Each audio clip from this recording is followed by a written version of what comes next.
श्री हरिवंश, आपके चरणों में दंडवत प्रणाम। श्री कृष्ण कण कण में व्याप्त हैं, तो फिर विग्रह की पूजा क्यों करनी चाहिए महाराज जी? क्या ये ना विग्रह में भी तो व्याप्त है, तुम निषेध क्यों कर रहे हो? क्यों निषेध करना चाहिए? जब तुम्हें पता है कण कण में तो वहां भी तुम्हें, तो निषेध क्यों? नहीं, निषेध क्यों नहीं? हमें उसमें तुम अपने तर्क को मत रखो। जब श्री कृष्ण कण कण में व्याप्त है तो मूर्ति में भी श्री कृष्ण है ना, तो फिर निषेध क्यों?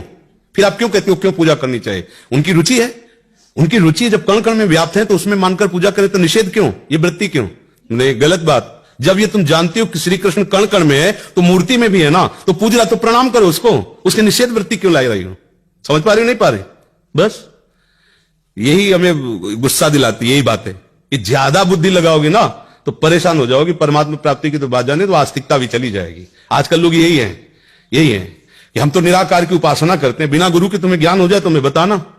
गुरु आकार रूप में आता है, उसे माला पहनाते हो, प्रणाम करते हो कि नहीं करते? उसकी पूजा करते हो कि नहीं करते? तो बिना पूजा गुरु की किए तुम्हें ज्ञान हो जाएगा क्या? तो तुम गुरु की पूजा कर रहे हो, कोई अष्ट धातु की पूजा कर रहा है, कोई पांच भौतिक स्वरूप में मान के पूजा कर रहा है, कोई मृत्तिका में कर रहा है, कोई पाषाण में कर रहा है, कण कण में परमात्मा। तेरा विरोध क्यों? तेरा अज्ञान, तेरा अहंकार विरोध है, वो ज्ञान थोड़ी विरोध है। बात समझ रहे कि नहीं समझ रहे? हाँ, एक आए थे हमारे पास किसी बहुत बड़े, जिनका बहुत यश है, गंगा किनारे बैठे थे। तो उन्होंने कहा हम आपसे एक प्रश्न करें। 10-15 लोग थे।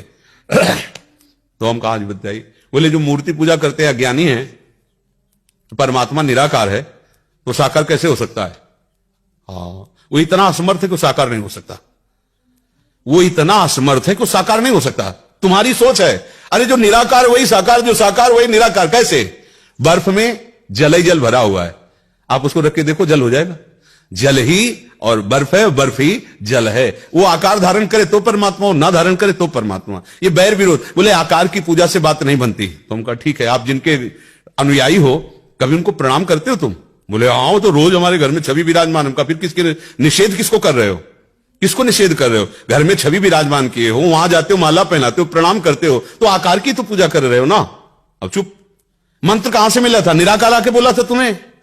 आकार ही तो मंत्र बोला, आकार ही ने तो उपदेश किया, आकार में ही तो फंसे हो। आकार से ही निराकार में पहुंच जाओगे। सब जगह वही विराजमान है।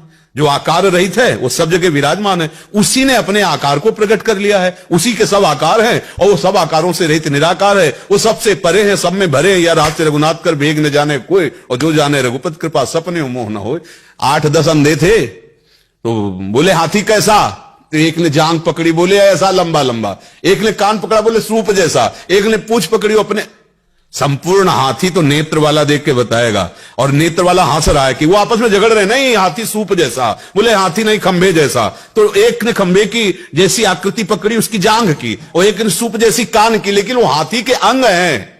संपूर्ण हाथी तो आंख वाला देख के बताएगा कि हाँ, संपूर्ण हाथी कहते तुम झगड़ो मत, तुम सब उसी हाथी के अंग का वर्णन कर रहे हो। संपूर्ण हाथी तुम, मैं देख रहा हूं, तुम नहीं देख रहे। जो संपूर्ण ज्ञानी है वो वही है जो निराकार साकार में कोई भेद नहीं देखता, जो जड़ चैतन्य में कोई भेद नहीं देखता, जो महात्मा दुरात्मा में भेद नहीं देखा। एक ही परब्रह्म परमात्मा विराज। ये सच्चा